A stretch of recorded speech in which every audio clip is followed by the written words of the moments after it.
আমরা করব জয়, আমরা করব জয়, আমরা করব জয় একদিন। হাই গাইস, আমি বাবু। এই যে ফালতু কথায় আপনাদের সবাইকে অনেক অনেক শুভেচ্ছা, অভিনন্দন ও ভালোবাসা। আশা করি আপনারা সবাই ভালো আছেন। দেখতে দেখতে আমাদের দর্শক সংখ্যা প্রায় 6 লাখ অতিক্রম করেছে। এর জন্য আপনাদেরকে, আমাদের সাবস্ক্রাইবার, শুভাকাঙ্ক্ষী দর্শক ও যারা আমাদেরকে ভালোবাসেন সবাইকে অনেক অনেক অভিনন্দন ও ভালোবাসা জানাচ্ছি। অকৃত্রিম ভালোবাসা যা মানুষজন তার অতি নিকটের লোকজনকেই দিয়ে থাকে। তাই আপনারা আমাদের সঙ্গে ছিলেন, তার কারণেই আজকে হয়তোবা আমরা এত দূরে এগিয়েছি। আমাদের আরও কিছু ওয়েবসাইট আছে যেগুলো ভিজিট করতে পারেন। সেটি হচ্ছে টিকটক আছে আমাদের এইচডিএস ফালতু কথায়, এবং আরেকটি আছে ফেসবুকে আমাদের পেজ আছে এইচডিএস ফালতু কথা, ইনস্টাগ্রামে এবং টেলিগ্রামেও আছে। যাই হোক, সর্বোপরি এখন যে বিষয়ে কথা বলতে চাচ্ছি সেটা হচ্ছে আমরা ধীরে ধীরে নিজস্ব ব্যবসা আমরা বড় করতে চাই বা বৃদ্ধি করতে চাই, কিন্তু কেউ চায় না তার গ্রাহক সংখ্যা এদিক থেকে ওদিক যাক অথবা এদিক থেকে এদিক আসুক। সবসময় আমরা যতটা সহজ যেখানে ছিলাম সেটা হচ্ছে আমরা আমাদের ব্যবসা পরিসর ঘটাতে চাই। তো ব্র্যাক মাইক্রো ফাইন্যান্স অথবা ক্ষুদ্র ঋণ একটি সংস্থা যে দীর্ঘদিন যাবৎ সুনামের সহিতেই করে আসছে, কিন্তু ইদানিং বা যে জিনিসটি দেখা যাচ্ছে তাদের কর্মী এবং ম্যানেজার বা এরিয়া ম্যানেজার তাদের কথা ভাষ্য ঠিক এইরকম। যেমন ধরেন, সে এক্সাম্পল, আমার ঋণ ছিল 1,20,000, তা আমি ঋণ নিতে গেলাম, তো তারা বললো 1,20,000 টাকা আমি আপনাকে 1,40,000 দেবো। তা আমি চেতে পারি 1,60,000। তা আমি বললাম যে ঠিক আছে, আমাকে 1,60,000 দেওয়া। তখন তারা বললো যে না, 1,60,000 দেওয়া যাবে না।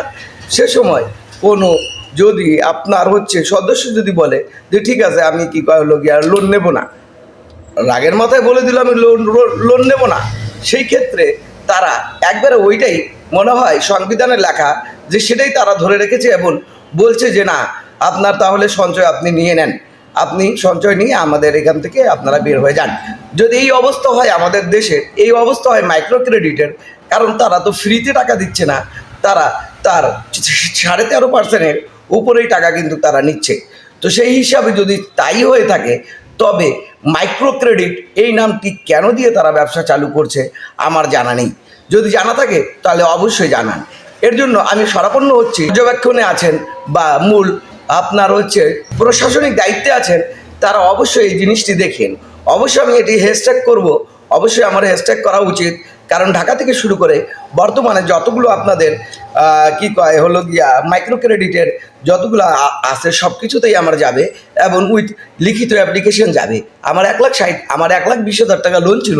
সর্বোপরি সেই লোনটি দেওয়ার পর তার লোনগুলো ঠিক ছিল কি ছিল না আমার জানা নেই, সব কিছু ঠিক ছিল। ঠিক থাকার পরেও তারা কি কারণে টাকা দেবে না, সেটা আলমনগর শাখার ম্যানেজারের কথা যেটি আমার রেকর্ডিং করা আছে, এবং তার যে এরিয়া ম্যানেজার আছে তারও কথা আমার রেকর্ডিং করা আছে। অবশ্যই আমি আমার এই ভিডিওর লিঙ্কে অবশ্যই দুটি আমি অ্যাড করে দেব বা সেটা হচ্ছে সংযুক্ত করে দেব, যাতে সুবিধার্থে আপনারা দেখুন, আপনাদের যারা কর্মী আছেন বা আপনাদের যারা এমপ্লয়ি আছেন বা আপনাদের যারা কর্মকর্তা বা কর্মচারী আছেন তাদের বিহেভিয়ার কেমন বা তারা কি ধরনের কথাবার্তা বলে।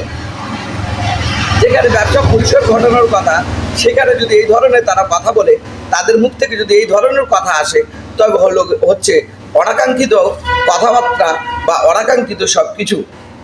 এর সর্বোপরি যদি দেখা যায় তারাও এক ধরনের দুর্নীতির মধ্যেই চলে যাচ্ছে, তারাও চলে যাচ্ছে নিজের সুবিধার জন্য, তারাও চলে যাচ্ছে নিজের কি বলবো, সব কিছু মিলে আপনারাই বুঝতে পারছেন যে বর্তমান প্রেক্ষাপটটি কী ধরনের যাচ্ছে।